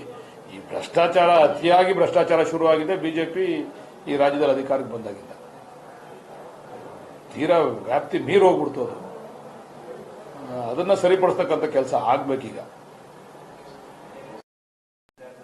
ಅದಾದ್ಮೇಲೆ ಕುಮಾರಸ್ವಾಮಿ ಅವರು ಕೂಡ ಪ್ರತಿಭಟನೆ ಮಾಡಿದ್ರು, ರೈತರ ಮೇಲೆ FIR ಹಾಕಿದ್ದಾರೆ ಅನ್ನೋ ಕಾರಣಕ್ಕಾಗಿ. ಅಲ್ಲ, ರೈತರ ಮೇಲೆ ಅಂತಲ್ಲ, ಯಾರು ಹೊಡೆದವ್ರೆ ಅವ್ರ ಮೇಲೆ FIR ಹಾಕವ್ರೆ ಅಷ್ಟೇನೆ. ರೈತರು ಯಾರು ಪರ್ಕೆ ತಗೊಂಡು, ರೈತರುಗಳು ಯಾರು ಪರ್ಕೆ ತಗೊಂಡು, ದೊಣ್ಣೆ ತಗೊಂಡು, ಚಪ್ಪಲಿ ತಗೊಂಡು ಕಲಲ್ಲಿ ಹೊಡೆಯುವಂತ ರೈತರನ್ನ ನೋಡಿದಿರ ನೀವು? ಯಾರು ಗಲಾಟೆ ಮಾಡೋರೆ ಅವ್ರ ಮೇಲೆ FIR ಹಾಕವ್ರೆ ಅಷ್ಟೇ. ಸುಮಾರು ರೈತರುಗಳ ಮೇಲೆಲ್ಲ ಹೋಗಿ FIR ಹಾಕಕ್ಕಾಗಲ್ಲ. ಹಾಕವ್ರೆ. ಅವರು ಅಧಿಕಾರಿಗಳ ಮೇಲೆ ಕೈ ಮಾಡಿದಾಗ ಅಧಿಕಾರಿಗಳು ಕಂಪ್ಲೇಂಟ್ ಕೊಟ್ಟವ್ರೆ, ನಮ್ಮ ಮೇಲೆ ಅಲ್ಲೇ ಮಾಡಿದ್ರು ಅಂತ. ಆ ಆಧಾರದ ಮೇಲೆ ಹಾಕವ್ರೆ. ನಾವೇನೋ ಅವ್ರಿಗೆ FIR ಹಾಕಿ ಅಂತ ಹೇಳಿಲ್ಲ. ಅಧಿಕಾರಿಗಳು ಕಂಪ್ಲೇಂಟ್ ಕೊಟ್ಟಿದ್ರು, FIR ಹಾಕವ್ರೆ. ಸರ್ಕಾರ ನಿರ್ದೇಶನ ಏನಿಲ್ಲ ಅದರಲ್ಲಿ. ಸರ್ಕಾರದ ನಿರ್ದೇಶನ ಇಲ್ಲ, ಅಧಿಕಾರಿಗಳು ಅವ್ರಿಗೆ ಹೊಡೆತ ಬಿದ್ದಾಗ ಏನ್ ಮಾಡ್ತಾರೆ ಅವರು? ಈಗ ನಾನು ಉದಾಹರಣೆ ಕೊಡ್ತೀನಿ. ನಾನೇ ಸರ್ಕಲ್ ಇನ್ಸ್ಪೆಕ್ಟರ್ಗಳು ಒಂದ್ಸರಿ ಗಲಾಟೆ ಮಾಡಿದಾಗ ನನ್ನ ಮೇಲೆ ಕೇಸ್ ಹಾಕ್ಸಿದ್ರು. ಆಸ್ ಎ MLA ನನ್ನ ಮೇಲೆ ಕೇಸ್ ಹಾಕಿದ್ರು. ನಾನು ಹೋಗಿ ಸರ್ಕಾರಿ ಅಧಿಕಾರಿ ಮೇಲೆ ಗಲಾಟೆ ಮಾಡಿದೆ ಅಂತ ಹೇಳಿ ನನ್ನ ಮೇಲೆ ಕೇಸ್ ಹಾಕಿ 8 ವರ್ಷ ತಿರುಗಿದ್ದೀನಿ ನಾನು ಆ ಕೇಸ್ಗೆ. ಹಂಗೆ ಯಾರ್ಯಾರು ಸರ್ಕಾರಿ ಅಧಿಕಾರಿಗಳ ಮೇಲೆ ಮಾಡ್ತಾರೆ, ಅಲ್ಲೇ ಮಾಡ್ತಾರೆ, ಅವ್ರ ಮೇಲೆ ಕೇಸ್ ಆಗ್ತದೆ. ರೈತರ ಮೇಲಲ್ಲ, ಅದು ಗಲಾಟೆ ಮಾಡಿರೋ ಅವ್ರ ಮೇಲೆ. ದೇವೇಗೌಡರು ಲೆಟರ್ ಬರೆದಿದ್ದಾರೆ ಸರ್, ಚೀಫ್ ಮಿನಿಸ್ಟರ್ಗೆ ಲೆಟರ್ ಬರೆದಿದ್ದಾರೆ, ಯೋಜನೆ ಕೈ ಬಿಡದೆ ಹೋದ್ರೆ ನಾನು ಹೋರಾಟ ಕೊಡ್ತೀನಿ. ಇರ್ಲಿ, ಅದ್ರ ಬಗ್ಗೆ ನಾನು ರಿಯಾಕ್ಟ್ ಮಾಡಕ್ ಹೋಗಲ್ಲ. ಬಟ್ ಅವ್ರ ಮಗನೇ ಇದ್ದಾಗ ಬಿಡಿಸಬಹುದಾಗಿತ್ತು ದೇವೇಗೌಡರು. ಇದೇ ರೈತರು ಹೋಗಿ ದೇವೇಗೌಡರ ಹತ್ರ 2018ರಲ್ಲಿ ನಿಮ್ಮ ಮಗ ಅವ್ರಿಗೆ ಹೇಳಿ ದಯಮಾಡಿ ಇದನ್ನ ಡ್ರಾಪ್ ಮಾಡಿಸಿ ಅಂತ ಹೋದಾಗ, ಇಲ್ಲ ಹಂಗೆ ಮಾಡೋಕ್ಕಾಗಲ್ಲ, ಅವನೇನು ಹೇಳ್ತಾನೆ ಹಂಗೆ ಕೇಳ್ಕೊಂಡು ಹೋಗಿ ಅಂತ ಹೇಳಿದಂತ ದೇವೇಗೌಡರು ಇವತ್ತು ಡಿ ಕೆ ಶಿವಕುಮಾರ್ ಅವರು ಮುಖ್ಯಮಂತ್ರಿ ಆಗಿದ್ದಾರೆ ಅಂತೇಳಿ ಅದು ಯಾವುದೇ ಇಶ್ಯೂ. ಈಗ ನೋಡಿ, ದೇವೇಗೌಡರಿಗೆ ಬಹಳ ಜ್ವಲಂತ ಸಮಸ್ಯೆಗಳಿದಾವೆ ಈ ರಾಜ್ಯದಲ್ಲಿ. ಅದು ಮೇಕೆದಾಟು ಇರ್ಬೋದು, ಮಹದಾಯಿ ಇರ್ಬೋದು, ಈ ರೀತಿ ಅನೇಕ ಇಶ್ಯೂಸ್ಗಳಿದಾವೆ. ಅದ್ರ ಬಗ್ಗೆ ಅವರು ಬೆಳಕು ಚೆಲ್ಲಬೇಕು, ಅದ್ರ ಬಗ್ಗೆ ಅವರು ಹೋರಾಟ ಮಾಡಬೇಕು. ಅದ್ರ ಬಗ್ಗೆ ಅವರು ನರೇಂದ್ರ ಮೋದಿ ಅವರಿಗೆ ಕಾಸ ಇದ್ದಾರೆ. ನರೇಂದ್ರ ಮೋದಿ ಅವ್ರ ಹತ್ರ ಹೋಗಿ ಇಂಥ ಸಮಸ್ಯೆಗಳನ್ನ ಬಗೆಹರಿಸಲಿ. ಈಗ ದೇವೇಗೌಡರೇ IIT ಆಗ್ಬೇಕು ಅಂತೇಳಿ, IIT ಆಗ್ಬೇಕು ಅಂತೇಳಿ ದೇವೇಗೌಡರೇ IIT ಆಗ್ಬೇಕು ಅಂತೇಳಿ 2000 ಎಕರೆ ಹಾಸನದಲ್ಲಿ ನ್ಯಾಷನಲ್ ಹೈವೇನಲ್ಲಿ ಅಕ್ವೈರ್ ಮಾಡೋರಲ್ಲ, ಇದಕ್ಕೆ ದೇವೇಗೌಡರು ಯಾಕೆ ಹೋರಾಟ ಮಾಡಲಿಲ್ಲ ಕೈ ಬಿಡಿ ಅಂತ? ತಮಗೊಂದು ನ್ಯಾಯ, ಪರರಿಗೊಂದು ನ್ಯಾಯ. ಅವ್ರಿಗೆ ಮೂಲ ಉದ್ದೇಶ ಏನಂತಂದ್ರೆ ಡಿ ಕೆ ಶಿವಕುಮಾರ್ ಅವ್ರ ಮೇಲೆ ಕಪ್ಪು ಮಸಿ, ಅವ್ರ ಮುಖಕ್ಕೆ ಕಪ್ಪು ಮಸಿ ಬೆಳಿಬೇಕು, ಅವ್ರಿಗೆ ಕೆಟ್ಟ ಹೆಸರು ಬರಬೇಕು, ಅದಕ್ಕೆ ಏನೇನು ಷಡ್ಯಂತ್ರ ಮಾಡಬೇಕು ಅದೆಲ್ಲ ಸೇರಿ ಅವ್ರ ಕುಟುಂಬ ಮಾಡ್ತಾ ಇದೆ. ದೇವೇಗೌಡರು, ಕುಮಾರಸ್ವಾಮಿ ಅವರು ಇರ್ಬೋದು, ಎಲ್ಲರೂ ಸೇರಿ ಮಾಡ್ತಾ ಇರ್ತಕ್ಕಂಥದ್ದು ಷಡ್ಯಂತ್ರ. ಈಗ ಹಾಸನದಲ್ಲಿ ಮೊನ್ನೆ ಇವರು ಡಿ ಕೆ ಶಿವಕುಮಾರ್ ಅವರು ಕರ್ಸಿ ಅವರಿಗೆ ಪರಿಹಾರ ಕೊಟ್ಟರು, ಇದುವರೆಗೂ ಪರಿಹಾರ ಕೊಟ್ಟಿರಲ್ಲ. ಫೈನಲ್ ನೋಟಿಫಿಕೇಶನ್ ಯಾಕೆ ಮಾಡಿದ್ರು? IITನೇ ಮಂಜೂರಾಗಿಲ್ಲ ಇನ್ನ ಕೇಂದ್ರದಿಂದ. ಫೈನಲ್ ನೋಟಿಫಿಕೇಶನ್ ಮಾಡ್ಬಿಟ್ಟು 2,000 ಎಕರೆ ಆ ರೈತರು ಬಾಯಿ ಪಡ್ಕೊಂಡ್ರು, ಬೀದಿಗೆ ಬಂದ್ರು, ಅವ್ರಿಗೇನು ಕೇಳಲಿಲ್ಲ ರೇವಣ್ಣ ಅವರು. ಅಲ್ಲೊಂದು ನ್ಯಾಯನ ಹಾಸನದಲ್ಲಿ, ಇಲ್ಲೊಂದು ನ್ಯಾಯನ ಹಂಗಂದ್ರೆ ದೇವೇಗೌಡರು ಆತ್ಮಾವಲೋಕನ ಮಾಡ್ಕೋಬೇಕು. ಈ ವಿಚಾರದಲ್ಲಿ ತಮ್ಮ ವ್ಯಾಮೋಹದಿಂದ ಹೊರಗಡೆ ಬರಬೇಕು. ಏನ್ ನಡೀತದೆ ರಾಜ್ಯ ಸರ್ಕಾರ ತೀರ್ಮಾನ ತಗೊಂತದೆ ಅದ್ರ ಬಗ್ಗೆ. ರೈತರಿಗೆ ಹಿತಾಸಕ್ತಿನೂ ಐತೆ ನಮಗೆ. ಅದ್ರಲ್ಲಿ ಮೆಜಾರಿಟಿ ರೈತರು ಕೇಳಿದ್ದಾರೆ ಅಂತ ಮಾಡಿದೀವಿ ನಾವು. ಈಗಾಗಲೇ ಲ್ಯಾಂಡ್ ಫೈನಲ್ ನೋಟಿಫಿಕೇಶನ್ ಆಗಿರೋದ ಜಾಗದಲ್ಲೆಲ್ಲ ಆಲ್ಮೋಸ್ಟ್ ಒಪ್ಪಿಗೆ ಕೊಟ್ಟು ಎಲ್ಲ ದುಡ್ಡು ತಗೊಂಡಿದ್ದಾರೆ. ಈಗ 3 ಹಳ್ಳಿ ಫೈನಲ್ ಆಗಿದ್ದಾರೆ, ಈಗ ಮತ್ತೆ 4 ಹಳ್ಳಿ ಫೈನಲ್ ನೋಟಿಫಿಕೇಶನ್ ಮಾಡಿದ್ದೀರಾ? ಏನೋ ಆಗ್ತದೆ ಅಂತ ತಿಳ್ಕೊಂಡಿದ್ದೀನಿ ಅಷ್ಟೇ. ಏನಾಗಿದೆ ಅಂತ ಏನೋ ಗೊತ್ತಿಲ್ಲ ನನಗೆ. ಅದು ಆಗ್ತದೆ ಅಂತ ಹೇಳಿ ಆ ರೈತರು ಗಲಾಟೆ ಮಾಡ್ತಾವ್ರಲ್ಲ, ನಿಮ್ ಗದ್ದಲದಿಂದ ನಮ್ಗೆ ಅನ್ಯಾಯ ಮಾಡಬೇಡಿ, ನಮ್ ನೋಟಿಫಿಕೇಶನ್ ಮಾಡಿ ಅಂತ. ಆ ರೈತರು ಕೂಡ ನಿನ್ನೆ ಅಲ್ಲಿ ಇದರಲ್ಲಿ ರಸ್ತೆಯಲ್ಲಿ ಕೂತು ಧರಣಿ ಮಾಡಿರೋದನ್ನ ನೋಡಿದಿರ ಅಲ್ವಾ? ಅಲ್ಲಿ ಆ ರೈತರಿಗೂ ಕೂಡ ನಾವು ಎಲ್ಲ ರೈತರೇ ಅಲ್ವಾ? ದೇವೇಗೌಡರು ಹೇಳ್ತಾ ಇರೋದು, ನಾನ್ ನೇರವಾಗಿ ಹೋದ್ರೆ ನನ್ ಮೇಲೆ ಷಡ್ಯಂತ್ರ ಮಾಡಿದ್ರು ಇವರು, ಇಲ್ಲಿ ದಾರಿ ತಪ್ಪಿಸ್ತಿದ್ದಾರೆ ಅಂತ ಬಂದು ಹೇಳ್ತಾರೆ, ಪ್ರತಿಭಟನೆ ಕೂತ್ರೆ ಅದಕ್ಕೆ ಪತ್ರ ಬರೀತಿದ್ದೀನಿ ಅಂತ ಹೇಳ್ತಿದ್ದಾರೆ. ಪ್ರತಿಭಟನೆ ಈ ವಿಚಾರದಲ್ಲಿ ಪ್ರತಿಭಟನೆ ಕೂರೋದು ಬೇಡ. ಮೇಕೆದಾಟು ಇಶ್ಯೂ ಇದೆ, ಮಹದಾಯಿ ಇಶ್ಯೂ ಇದೆ, ತುಂಬಾ ಜ್ವಲಂತ ಸಮಸ್ಯೆಗಳು ರಾಜ್ಯಕ್ಕೆ ಬಹಳಷ್ಟು ಅನುಕೂಲ ಆಗಬೇಕಂತ ಇಶ್ಯೂ ಇದೆ. ಅದ್ರಲ್ಲಿ ಹೋಗಿ ನರೇಂದ್ರ ಮೋದಿ ಅವ್ರ ಧರಣಿ ಕೂತ್ರೆ ಬಹುಶಃ ರಾಜ್ಯಕ್ಕೆ ಅನುಕೂಲ ಆಯ್ತದೆ. ಇದು ಕುಮಾರಸ್ವಾಮಿ ಅವರಿಗೆ, ನಿಖಿಲ್ ಕುಮಾರಸ್ವಾಮಿ ಅವರಿಗೆ ಮೆಚ್ಚಕ್ಕೆ ಬಂದು ಧರಣಿ ಕೂತ್ರೆ ಅದಕ್ಕೆ ನಾವೇನೋ ಅದು ಕೂತ್ರ ಕೊಡಕ್ಕಾಗಲ್ಲ. ಅವರೇ ಮಾಡಿದ್ರಲ್ಲ 2,000 ಎಕರೆ, ಯಾಕೆ ಧರಣಿ ಕೂರ್ಲಿಲ್ಲ? ಅಲ್ಲಿ ಹೋಗಿ ಯಾಕೆ ಬಿಡ್ಲಿಲ್ಲ ರೈತರದ್ದು ಹಾಸನದಲ್ಲಿ? ಆ ರೈತರಿಗೆ ಯಾಕೆ ನ್ಯಾಯ ಕೊಡಿಸ್ಲಿಲ್ಲ ಹಂಗಾದ್ರೆ? ಅಂದ್ರೆ ಇದರ ಅರ್ಥ ಹಿನ್ನೆಲೆ ಏನು? ದೇವೇಗೌಡರ ಕುಟುಂಬ ಡಿ ಕೆ ಶಿವಕುಮಾರ್ ಅವರ ವಿರುದ್ಧ ಷಡ್ಯಂತ್ರ ಮಾಡ್ತಾ ಇದೆ ಅಂತೇಳಿ ಅದು ಜನರಿಗೆ ಅರ್ಥ ಆಗ್ತದೆ, ಜನರು ತೀರ್ಮಾನ ಮಾಡ್ತಾರೆ. ಷಡ್ಯಂತ್ರಕ್ಕೆ ನೀವು ಕೂಡ ಈ ಬಿಡದಿಯಲ್ಲಿ ಬಹಳ ಅಗ್ರೆಸಿವ್ ಆಗಿ ಮೂವ್ ಆಗಿ ಅವಕಾಶ ಮಾಡ್ಕೊಡ್ತಾ ಇದ್ದೀರಾ? ಅಗ್ರೆಸಿವ್ ಆಗಿ ಏನಿಲ್ಲ, ನಾವು ಪ್ರೊಸೀಜರ್ ಫಾಲೋ ಮಾಡ್ತಾ ಇದೀವಿ ನಾವು ಅಷ್ಟೇನೆ. ನಾವು ಅಗ್ರೆಸಿವ್ ಅಂತ ಏನಿಲ್ಲ. ಇದು 1 ವರ್ಷದಿಂದ ಇತ್ತು ನೋಡಿ. ಈಗ ಪ್ರಿಲಿಮಿನರಿ ನೋಟಿಫಿಕೇಶನ್ ಆಗಿರೋದು 1 ವರ್ಷದಿಂದ. ಡಿ ಕೆ ಶಿವಕುಮಾರ್ ಅವರು ಮುಖ್ಯಮಂತ್ರಿ ಆಗೋದಕ್ಕಿಂತ ಮುಂಚೆನೆ ಬಂದು ದೇವೇಗೌಡರು ಧರಣಿ ಕೂತಿ ಬಿಡ್ರಿ ಪ್ರಿಲಿಮಿನರಿ ನೋಟಿಫಿಕೇಶನ್ ಅಂತಾರೆ, ಅದಕ್ಕೆ ನ್ಯಾಯ ಸಿಕ್ತಿತ್ತು. ಫೈನಲ್ ನೋಟಿಫಿಕೇಶನ್ ಆದ್ಮೇಲೆ ಬಂದ್ಬಿಟ್ಟು ಈಗ ಡಿ ಕೆ ಶಿವಕುಮಾರ್ ಅವರು ಮುಖ್ಯಮಂತ್ರಿ ಆಗ್ಬಿಟ್ಟವ್ರೆ ಅಂತ ಹೇಳಿ ಬಂದು ಕೂರೋದ್ರಿಂದ ಇದು ಎಷ್ಟು ಮಟ್ಟಿಗೆ ಸಮಂಜಸ ಅಂತೇಳಿ ಜನ ತೀರ್ಮಾನ ಮಾಡ್ತಾರೆ ಬಿಡಿ. ಈ ತರ ದ್ವೇಷದ ರಾಜಕಾರಣ ದೇವೇಗೌಡರು ಇವತ್ತಿಂದ ಮಾಡಿರೋದಲ್ಲ. SM ಕೃಷ್ಣ ಅವ್ರ ವಿರುದ್ಧ ಷಡ್ಯಂತ್ರ ಮಾಡಿದ್ರು. ಅವ್ರಿಗೆ ಯಾರನ್ನೂ ಬೇರೆಯವರು ಆ ಜನಾಂಗದಲ್ಲಿ ಬೇರೆಯವರು ಮುಖ್ಯಮಂತ್ರಿ ಆಗಿ ಇರ್ತಕ್ಕಂಥದ್ದನ್ನ ಸಹಿಸ್ಕೊಳ್ಳಕ್ಕೆ ಅವ್ರು ಸಾಧ್ಯನೇ ಇಲ್ಲ. ಅವರ ಮನಸ್ಥಿತಿ ಅದು. ಅದರಿಂದ ಬಂದು ಅವರು ಧರಣಿ ಕೊಡ್ತೀವಿ ಅಂದ್ರೆ ನಾವೇನ್ ಮಾಡ್ಲಿಕ್ಕಾಗ್ತದೆ? ಕುಮಾರಸ್ವಾಮಿ ಪೂರ್ವಘೋಷಿತ ಮಂಡಳಿ ಗಲಾಟೆ ಅಂತ ಹೇಳಿದ್ರೆ ಖಂಡಿತ ಅದಕ್ಕೆ ಅವ್ರು ನನ್ನ ಮೇಲೂ ಹಾಕಿ ಆಗಿದ್ದಾರೆ ಕೇಸು. ನನ್ನನ್ನ ಹಾಕ್ಬಿಟ್ಟಿದ್ದಾರೆ, ನನ್ನೇ ಏವನ್ ಮಾಡಿ ಅಂತ ಇದ್ದಾರೆ ಕುಮಾರಸ್ವಾಮಿ. ಇಲ್ಲ, ಅಲ್ಲಿ ಬಂದಿದ್ರೆ ಅವ್ರನ್ನು ಮಾಡ್ತಿದ್ರೇನೋ. ಗಲಾಟೆಯಲ್ಲಿ ಬಂದು ಅವರು ಪರ್ಕೆ ಹಿಡ್ಕೊಂಡು ಚಪ್ಪಲಿ ಹಿಡ್ಕೊಂಡು ಬಂದಿದ್ರು, ಅವ್ರನ್ನು ಮಾಡ್ತಿದ್ರು. ಅವ್ರೇನ್ ಹಿಡ್ಕೊಂಡ್ ಬಂದಿಲ್ವಲ್ಲ. ಸರ್ಕಾರ ಕಾಂಪ್ಲಿಕೇಟೆಡ್ ಮಾಡ್ಕೊಳ್ತಾ ಇದೆ ಕೇಸ್ ಅನಿಸ್ತಾ ಇದೆ. ಕಾಂಪ್ಲಿಕೇಟೆಡ್ ಅವ್ರು ಮಾಡ್ತಾವ್ರ ಅಷ್ಟೇ. ಕುಮಾರಸ್ವಾಮಿ ಅವ್ರು ಕಾಂಪ್ಲಿಕೇಟೆಡ್ ಮಾಡ್ತಾವ್ರೆ. ಸರ್ಕಾರ ಏನ್ ಕಾಂಪ್ಲಿಕೇಟೆಡ್ ಮಾಡ್ಕೋತಾ ಇಲ್ಲ. ಇದನ್ನ ನೋಟಿಫಿಕೇಶನ್ ಆಗಿದೆ, ದುಡ್ಡು ತಗೋತಾರೆ, ಜನ ತಗೊಂತಾರೆ, ಆಗೋರು ಮಾಡೋರು ಮಾಡ್ತಾ ಇರ್ತಾರೆ, ಆಗೋದು ಆಗ್ತಾ ಇರ್ತದೆ. ಈಗ JMC-ನ ಸ್ಥಳಕ್ಕೆ ಈಗ ಹೊಸ ಟೆಕ್ನಾಲಜಿ ಪ್ರಕಾರ ಅಲ್ಲೇ ಹೋಗಿ ಮಾಡ್ಬೇಕು ಅಂತ ಏನಿಲ್ಲ. JMC-ನ ಈಗೆಲ್ಲ ಸ್ಯಾಟಲೈಟ್ ಸರ್ವೆ ಎಲ್ಲ ಇದೆ. ಸ್ಯಾಟಲೈಟ್ ಸರ್ವೆ ಮಾಡಿ ಕೂಡ JMC ಮಾಡ್ಬೋದು. ನಾವೇನಂದ್ರೆ ಸ್ಥಳಕ್ಕೆ ಹೋದ್ರೆ ಸಣ್ಣ ಪುಟ್ಟ ಗಿಡಗಳಿಗೆ ಅನುಕೂಲ ಆಗ್ತದೆ ಅಂತೇಳಿ ಈಗ ರೈತರು ಕೇಳ್ಕೊಂಡ್ರೆ ಮೇಲ್ಗಡೆ ಸ್ಯಾಟಲೈಟ್ ಸರ್ವೆ ಮಾಡಿ ನಾವು JMC ಮಾಡ್ಬೋದು. ಏನು ಅಲ್ಲೇ ಹೋಗಿ ಸ್ಥಳದಲ್ಲೇ ನಿಂತ್ಕೊಂಡು ಮಾಡ್ಬೇಕು ಅಂತಕ್ಕಂಥದ್ದು ಇಲ್ಲ. ಇವಾಗ ಯಾರು ಕೇಳ್ತಾರೋ ಅವ್ರ ಹತ್ರ ಮಾಡ್ತಾ ಇದೀವಿ ನಾವು. ಯಾರು ಕೇಳಲ್ಲ ಅವ್ರ ಹತ್ರ ಹೋಗ್ತಾ ಇಲ್ಲ ನಾವು. ಯಾವ ರೈತರು ಬೇಡ ಅಂತ ಹೇಳಿದ್ರೆ ಅವ್ರ ಹತ್ರ ಹೋಗ್ತಾ ಇಲ್ಲ ನಾವು. ಈಗ ಗಲಾಟೆ ಆದ ಹಳ್ಳಿಗೆ ನಾಳೆ ಹೋಗ್ತೀನಿ ಅಂತ ಹೇಳಿದ್ದಾರೆ ಸರ್ ಕುಮಾರಸ್ವಾಮಿ. ಹೋಗಿ ಬರ್ಲಿ, ದೇವ್ರು ಒಳ್ಳೇದ್ ಮಾಡ್ಲಿ ಅವ್ರಿಗೆ. ಅವ್ರು ತರಲೆ ಮಾಡಕ್ಕೆ ಇರತ್ತಾನೆ. ಡಿ ಕೆ ಶಿವಕುಮಾರ್ ಅವ್ರ ಮೇಲೆ ತರಲೆ ಮಾಡಕ್ಕೆ ಇರೋದು ಅವ್ರು ಮಾಡ್ಲಿ, ಏನ್ ತೊಂದ್ರೆ ಇಲ್ಲ. ಓಟ್ ಬರ್ಲಿ. ಅಪ್ಲಿಕೇಶನ್ ಆಗಲ್ವಾ? ನಾಳೆ ನೀವು ಫೈನಲ್ ನೋಟಿಫಿಕೇಶನ್ 4 ಹಳ್ಳಿ ಮಾಡಿದ್ದೀರಿ, ಅಲ್ಲಿ ಸಭೆ ಹೋದಾಗ ಮತ್ತೆ ಇದು ಗಲಾಟೆ ಆಗಲ್ವಾ? ಏನಿಲ್ಲ, ರೈತರು ಬಂದು ದುಡ್ಡು ಕೊಡಿ ಅಂದ್ರೆ ಕೊಡ್ತೀವಿ, ಇಲ್ಲ ಅಂದ್ರೆ ಇಲ್ಲ ಅಷ್ಟೇ. ಗಲಾಟೆ ಕುಮ್ಮಕ್ಕಿದೆ ಅನ್ಸುತ್ತೆ ಸರ್. ಮೊನ್ನೆ ನಾವ್ ಆಗ್ಲೇ ಹೇಳಿಲ್ವಾ? ಇದು ಯಾವ್ದೋ ಕುಪ್ಪ ಪೋಷಿತ ನಾಟಕ ಮಾಡಲಿದ್ದು ಆಗ್ಲೇ ಹೇಳಿದೀನಿ. ಅದು ಇನ್ನೊಂದ್ಸರಿ ಯಾಕೆ ಕೇಳ್ತೀನಿ ಸರ್? ಮಧ್ಯಾಹ್ನ 1:30ಗೆ ಮುಖ್ಯಮಂತ್ರಿಗಳು ವಿಶೇಷ ಪತ್ರಿಕಾಗೋಷ್ಠಿ ಕರೆದಿದ್ದಾರೆ ಸರ್, ಬೆಳದಿ ವಿಚಾರವಾಗಿ. ಆಯ್ತು, ಅದನ್ನ ಕೇಳೋಣ. ಅದು ನನ್ನ ಕರೆದಿದ್ದಾರೆ, ಈಗ ಬಾ ಅಂತ ಹೇಳಿದ್ದಾರೆ. ನಾನು ಹೋಗ್ತಾ ಇದ್ದೀನಿ. ಏನು ಇನ್ನೊಂದು ಕಡೆ ಮಾಹಿತಿಗಳು ಹರಿದಾಡ್ತಿದೆ ಸರ್. ಸದ್ಯಕ್ಕೆ ಅದನ್ನ ನಿಲ್ಲಿಸುವ ಬಗ್ಗೆ ಸರ್ಕಾರದ ಮಟ್ಟದಲ್ಲಿ ಚಿಂತನೆ ನಡೆದಿದೆ. ಸದ್ಯಕ್ಕೆ ಯೋಜನೆಯನ್ನು ಸ್ಥಗಿತಗೊಳಿಸುವ ಬಗ್ಗೆ ಅದು ಸರ್ಕಾರ ತೀರ್ಮಾನ ತಗೊಂಡ್ರೆ ಅದಕ್ಕೆ ನಾವು ತಲೆ ಬಾಗ್ತೀವಿ. ಸರ್ಕಾರದ ತೀರ್ಮಾನಕ್ಕೆ ನಾವೇನು ವಿರುದ್ಧ ಹೋಗಲ್ಲ. ಸರ್ಕಾರ ತೀರ್ಮಾನ ತಗೊಂಡ್ರೆ ನಾವು ಅದಕ್ಕೆ ನಾವು ಮಾಡಲೇಬೇಕು ಅಂತ ನಾವೇನು ಅಟಕ್ ಬಿದ್ದಿಲ್ಲ. ಸರ್ಕಾರದ ತೀರ್ಮಾನಕ್ಕೆ ನಾವು ಬದ್ಧ ಇರ್ತೀವಿ. ಅಲ್ಲ ಸರ್, ಇಲ್ಲಿ ದ್ವಂದ್ವ ಇರ್ತಕ್ಕಂಥದ್ದು ರೈತರು ಕೊಟ್ಟಂತ ಭೂಮಿ ಮಾತ್ರ ಟೌನ್ಶಿಪ್ ಮಾಡ್ತೀವಿ ಅಂತ, ಕೊಡದೇ ಇದ್ರೆ ಅದು ಅರ್ಧಂಬರ್ಧ ಟೌನ್ಶಿಪ್ ಆಗುತ್ತಲ್ಲ ಅಂತ ಸರ್. ಇಲ್ಲ, ಯಾವುದೇ ನೋಡ್ರಿ, ಯಾವುದೇ ಈ ಒಂದು ಪ್ರಾಜೆಕ್ಟ್ ಮಾಡಬೇಕು ಅಂದ್ರೆ 100% ರೈತರು ಸಮಾಧಾನ ಮಾಡ್ಲಿಕ್ಕೆ ಸಾಧ್ಯ ಇಲ್ಲ. ಮೆಜಾರಿಟಿ ರೈತರ ಆಧಾರದ ಮೇಲೆ ನಾವು ಮಾಡಬೇಕಾಗ್ತದೆ. ಯಾರು 100% ಭಾಗ ಎಲ್ಲೂ ಕೂಡ ಯಾವುದೇ ಪ್ರಾಜೆಕ್ಟ್ ನ ನೀವು ತಗೊಂಡು ರೈತರನ್ನ ಮನವೊಲಿಸಿ ಮಾಡಿರ್ತಕ್ಕಂಥದ್ದು ಯಾವ್ದಾರ ಒಂದು ಉದಾಹರಣೆ ತಾವು ಕೊಡ್ಬೇಕು, ನೋಡೋಣ. ಕೊಡಿ ನೋಡೋಣ. ಅಲ್ಲ ಸರ್, ಲಭ್ಯತೆ ಬೇಕಾಗಿರ್ತಕ್ಕಂಥ ಭೂಮಿ ಸಿಗದೇ ಇದ್ರೆ ಅರ್ಧಂಬರ್ಧ ಆಗುತ್ತಲ್ಲ ಪ್ರಾಜೆಕ್ಟ್, ಅರ್ಧಂಬರ್ಧ ಆಗುತ್ತೆ. ಆಮೇಲೆ ಯೋಚನೆ ಮಾಡೋಣ, ಆಮೇಲೆ ಚರ್ಚೆ ಮಾಡೋಣ. ನಾವು ಇಷ್ಟೆಲ್ಲ ಪ್ರಾಜೆಕ್ಟ್ ಮಾಡ್ಬೇಕಂತ ಇಲ್ಲಲ್ಲ, ಒಳ್ಳೆ ಪ್ರಾಜೆಕ್ಟ್ ಆಗ್ಬೇಕಂತ. ಪ್ರಾಜೆಕ್ಟ್ ಹಠ ಏನಿಲ್ಲ, ಇದು ಪ್ರೊಸೀಜರ್ ಅಷ್ಟೇ. ಕುಮಾರಸ್ವಾಮಿ ಅವರು ಹಾಕೊಟ್ಟಂತ ದಾರಿಲಿ ನಡ್ಕೊಂಡು ಹೋಗ್ತಾ ಇದೀವಿ ಅಷ್ಟೇ. ನಿನ್ನೆ ಭೂ ಸ್ವಾಧೀನ ಅಧಿಕಾರಿಗಳು ಸಹ CS ಅವರನ್ನು ಭೇಟಿಯಾಗಿ ಬಂದಿದ್ದಾರೆ ಸರ್. ಸರ್ವೆ ಮುಂದುವರಿಯುತ್ತೆ ಸರ್. ಅದೇ ಈಗ ಕರೆದಿದ್ದಾರೆ ಅಂತ ಮುಖ್ಯಮಂತ್ರಿಗಳು ಏನು ತೀರ್ಮಾನ ತಗೊಂತಾರೆ ನೋಡೋಣ. ಮುಖ್ಯಮಂತ್ರಿಗಳ ತೀರ್ಮಾನಕ್ಕೆ, ಸರ್ಕಾರದ ತೀರ್ಮಾನಕ್ಕೆ ನಾವೆಲ್ಲ ಬದ್ಧ ಇರ್ತೀವಿ. ಬೆಲ್ಲ ಇಷ್ಟು ಮುಂದೋಗಿ ಇನ್ ಕೇಸ್ ಅಂತ ತೀರ್ಮಾನ ಬಂದ್ರೆ ಒಂದ್ ರೀತಿ ನಿಮ್ ಸರ್ಕಾರದ ವೈಫಲ್ಯ ಯೂಟರ್ನ್ ಎಲ್ಲವಾಗಿ ಹೋಗುತ್ತಲ್ಲ ಸರ್. ಇರ್ಲಿ, ನೀವೀಗ ಮುಂದೆ ಹೋದ್ರೆ ನೀವೇ ಕೆಣಕ್ತೀರಾ, ಹಿಂದೆ ಬಂದ್ರೆ ನೀವೇ ಹೇಳ್ತೀರಾ. ಇದೆಲ್ಲರೂ ಫೇಸ್ ಮಾಡಲೇಬೇಕು ರಾಜಕಾರಣದಲ್ಲಿ. ಮುಂದೆ ಹೋದ್ರೆ ನೀವು ಎಷ್ಟು ದೌರ್ಜನ್ಯ ಮಾಡ್ತಾ ಇದ್ದೀರಾ, ಏನು ಮಾಡೇ ಮಾಡ್ತೀವಿ ಅಂತ ಅಟಕ್ ಬಿದ್ದಿದ್ದೀರಾ ನೀವೇ ಅಂತೀರಾ.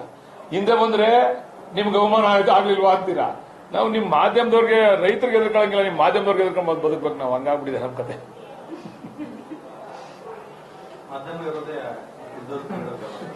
ಅದಕ್ಕೆ ನಾವು ಒಪ್ಕೊಂಡಿದೀವಲ್ಲ, ನಿಮ್ಮ ಮಾಧ್ಯಮಕ್ಕೆ ಎದುರ್ಕೊಂಡು ಬದುಕ್ತಾ ಇರೋದು ನಾವು. ಸರ್, ಈಗ ಜಗದೀಶ್ ಕುಮಾರ್ ಅವರು ಇವತ್ತು ದೆಹಲಿಗೆ ಹೋಗ್ತಿದ್ದಾರೆ ಸರ್. ಕ್ಯಾಬಿನೆಟ್ ಏನಾದ್ರು ಇಲ್ಲ, ಇವತ್ತೇನಿಲ್ಲ ಅನ್ಸ್ತದೆ. 3 ಜನನೂ ಹೋಗ್ಬೇಕು. ಕ್ಯಾಬಿನೆಟ್ ಆಗ್ಬೇಕು ಅಂತಂದ್ರೆ ಖರ್ಗೆ ಸಾಹೇಬರು, ಹರಿಪ್ರಸಾದ್ ಸಾಹೇಬರು, ಸಿದ್ದರಾಮಣ್ಣ ಸಾಹೇಬರು, DK ಸಾಹೇಬರು 4 ಜನನು ಒಟ್ಟಿಗೆ ಹೋದಾಗ ಕ್ಯಾಬಿನೆಟ್ ಆಗಿದೆ ಅಂತ. ಒಬ್ಬೊಬ್ರು ಹೋದ್ರೆ ಕ್ಯಾಬಿನೆಟ್ ಆಗಲ್ಲ. ಸರ್, ಈಗ ಕೈ ಸುಸ್ತಾಗ್ಬಿಟ್ಟವ್ರು. ಏನಿಲ್ಲ, ಏನ್ ಸುಸ್ತಿ ಯಾಕೆ, ನಮ್ಮ ಕೆಲಸ ನಾವು ಮಾಡ್ತಾ ಇದ್ದೀವಿ. ನಿಮ್ಗೆ ವಿಶ್ವಾಸ ಇದೆ? ಮದುವೆ ಮಾಡ್ತೀವಿ ಬಾರ ಅಂತಂದಾಗ ಹೋಯ್ತೀವಿ ಅಷ್ಟೇ ತಾಲಿಕಟ್ಟಕ್ಕೆ. ಇದ್ದಂತೆ ನಮ್ಮ ಕೆಲಸ ನಾವು ಹೊಲ ಉತ್ಕೊಂಡು, ಫಲ ಉತ್ಕೊಂಡು, ಜನಗಳ ಮಧ್ಯೆ ಓಡಾಡ್ಕೊಂಡು ಇದ್ದೀವಿ ನಾವು. ನಾವು ರೆಡಿ ಆಗಿದ್ದೀವಿ, ಮಾಡೋರು ಇರ್ಬೇಕಲ್ಲ.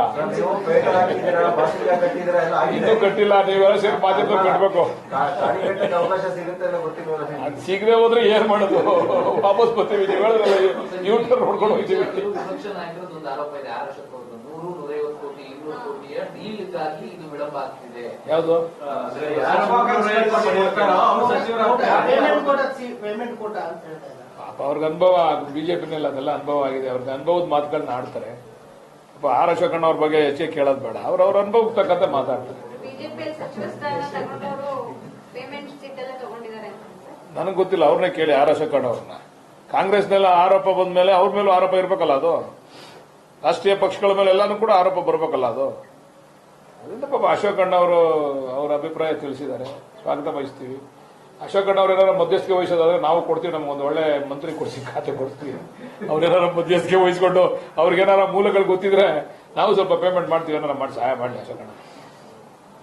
ಸರ್, ಈಗ ಸಿಎಂ ಹೊಸದಾಗಿ ಪ್ರಜಾಸೇವೆ ಇಲಾಖೆಯನ್ನ ಮಾಡ್ಕೊಂಡಿದ್ದಾರೆ ಸರ್. ಆ ಇಲಾಖೆನ ಅವರೇ ಇಟ್ಕೊಳ್ತಾರೆ. ಇನ್ನೊಂದ್ ಕಡೆ DC ಚಂದ್ರಶೇಖರ್ ಅವ್ರನ್ನ ಸಿಎಂ ಸಲಹೆಗಾರನೇ ಮಾಡ್ಕೊಂಡಿರ್ತಾರೆ. ಅದನ್ನ ಬಿಹೈಂಡ್ ಅವ್ರನ್ನ ನೋಡ್ಕೊಳ್ತಾರ? ಇಲ್ಲ, ಅದಕ್ಕೆ ಮಂತ್ರಿ ನೇಮಿಸ್ತೀನಿ ಅಂತ ಹೇಳಿದ್ದಾರೆ. ಪ್ರಜಾಸೇವೆ ಇಲಾಖೆಗೆ ಮಂತ್ರಿ ಇರ್ತಾರೆ ಅಂತ. ಮಂತ್ರಿ ಅಂಡರಲ್ಲಿ ಕೆಲಸ ಆಗ್ತದೆ ಪ್ರಜಾಸೇವೆ ಇಲಾಖೆ. ಯಾಕಂದ್ರೆ ಸೆಕ್ರೆಟರಿ ಅವರೆಲ್ಲ ಇದ್ದಾರೆ, ಪ್ರಿನ್ಸಿಪಲ್ ಸೆಕ್ರೆಟರಿ ಎಲ್ಲ ಇರೋದ್ರಿಂದ ಅದಕ್ಕೆ. ಈಗ ಅದ್ರ ಬಗ್ಗೆ ಕುಮಾರಸ್ವಾಮಿ ಅವ್ರ ಪಾಪ ಮಾತಾಡೋದೇ ಇಲ್ಲ. ಒಂದು ಒಳ್ಳೆ ಕೆಲಸ ಮಾಡಿದ್ದಾರೆ DK ಶಿವಕುಮಾರ್ ಅವರು ಮುಖ್ಯಮಂತ್ರಿ ಆಗಿ. ಇದು ಅವಶ್ಯಕತೆ ಇತ್ತು. ಯಾಕಂದ್ರೆ ಅವ್ರಿಗೆ ಯಾವತ್ತೂ ಕೂಡ ಅವರು MLA ಆಗಿದ್ದಾಗಲೂ ಕೂಡ ಅವರು, ಅವ್ರ ಧರ್ಮಪತ್ನಿಯವರು ಯಾವತ್ತೂ ಹೋಗಿ ಅಲ್ಲಿ ರಾಮನಗರದಲ್ಲಿ ಕೂತು ಜನಗಳ ಕಷ್ಟ ಸುಖ ಕೇಳಲೇ ಇಲ್ಲ. ರಾಮನಗರ ತಾಲೂಕು ಆಫೀಸಲ್ಲಿ, ತಾಲೂಕು ಕಚೇರಿನಲ್ಲಿ ನಡೀತಾ ಇರ್ತಕ್ಕಂಥ ಸಣ್ಣ ಪುಟ್ಟ ವ್ಯತ್ಯಾಸಗಳನ್ನ ಸರಿಪಡಿಸ್ತಕ್ಕಂಥ ಕೆಲಸ ಮಾಡಲೇ ಇಲ್ಲ. ಇದಕ್ಕೆ ಅವಶ್ಯಕತೆ ಇರ್ತಕ್ಕ ಪ್ರಜಾಸೇವೆ. ಆ ಪ್ರಜಾಸೇವೆ ಇಲಾಖೆ ಮಾಡೋದಕ್ಕೆ ಕುಮಾರಸ್ವಾಮಿ ಅವರೇನೋ ನಾವು ಧನ್ಯವಾದ ಇದೇನೋ ಅಭಿನಂದನೆ ಸಲ್ಲಿಸ್ತಾರೆ ಅನ್ಕೊಂಡಿದ್ದೋ, ಅಲ್ಲೂ ಟೀಕೆ ಮಾಡ್ತಾರೆ. ಕುಮಾರಸ್ವಾಮಿ ಅವರು DK ಶಿವಕುಮಾರ್ ಎದ್ರು ಟೀಕೆ ಮಾಡ್ತಾರೆ, ಕೂತ್ಕೊಂಡು ಟೀಕೆ ಮಾಡ್ತಾರೆ. ಬಲಗಡೆ ತಿರ್ಕೊಂಡು ಕೂತ್ಕೋಬೇಕಾಯ್ತು, ಎಡಗಡೆ ತಿರ್ಕೊಂಡು ಕೂತ್ಕೊಂಡ್ಬಿಟ್ಟಾರೆ ಅಂತಾರೆ. ಎದ್ರೆ ನೋಡ್ರಿ, ಹಿಂದ್ಗಡೆ ತಿರ್ಕೊಂಡು ಎದ್ದೇಳ್ಬೇಕಾಯ್ತು, ಮುಂದ್ಗಡೆ ತಿರ್ಕೊಂಡು ಎದ್ಬಿಟ್ರು ಅಂತಾರೆ. ಸುಮ್ಮ ಅವ್ರ ಸಲಹೆಗಾರನ್ನ ನಿಲ್ಲಿಸ್ಕೊಂಡ್ಬಿಡ್ಬೇಕು. ಅವ್ರನ್ನೇ ಏನೋ ನೀವೆಲ್ಲ ಮಾಧ್ಯಮದವ್ರು ಸೇರಿ ಮಧ್ಯಸ್ಥಿಗೆ ವಹಿಸಿದ್ರೆ ಖಂಡಿತ ಅವ್ರು ಯಾವ ತರ ಎದ್ದೇಳ್ಬೇಕು, ಯಾವ ತರ ಮಲಿಕಬೇಕು ಅಂತ ವಹಿಸ್ಕೋತೀವಿ. ನೀವೇ ದಯಮಾಡಿ, ಯಾಕಂದ್ರೆ ನಿಮ್ಮ ಸ್ವಲ್ಪ ಕೇಳ್ಬೋದು, ಅವ್ರು ಯಾರ ಮಾತು ಕೇಳಲ್ಲ. ನೀವೇ ಮಧ್ಯಸ್ಥಿಕೆ ವಹಿಸಿ ಸಲಹೆಗಾರರಾಗ್ಬಿಡಿ DK ಶಿವಕುಮಾರ್ ಅವ್ರಿಗೆ. ನೀನ್ ಬೆಳಿಗ್ಗೆ ಎದ್ರೆ ಏನ್ ಮಾಡ್ಬೇಕು ಅಂತ ನೀನು ಆದೇಶ ಕೊಡಪ್ಪ, ಅದರಂತೆ ಮಾಡ್ತಾರೆ ಅಂತ ಹೇಳಿ ದಯಮಾಡಿ. ವರ್ಚಸ್ ಹೆಚ್ಚಿಸ್ಕೊಳಕ್ ಅವ್ರ ಹತ್ರನೇ ಕಾಟ ಇಟ್ಕೊಳ್ತಾರ? ವರ್ಚಸ್ ಹೆಚ್ಚಿಸ್ಕೊಳ್ಳೋ ಪ್ರಶ್ನೆ ಅಲ್ಲ ಇದು. ಇದು ವರ್ಚಸ್ಸಿನ ಪ್ರಶ್ನೆ ಅಲ್ಲ.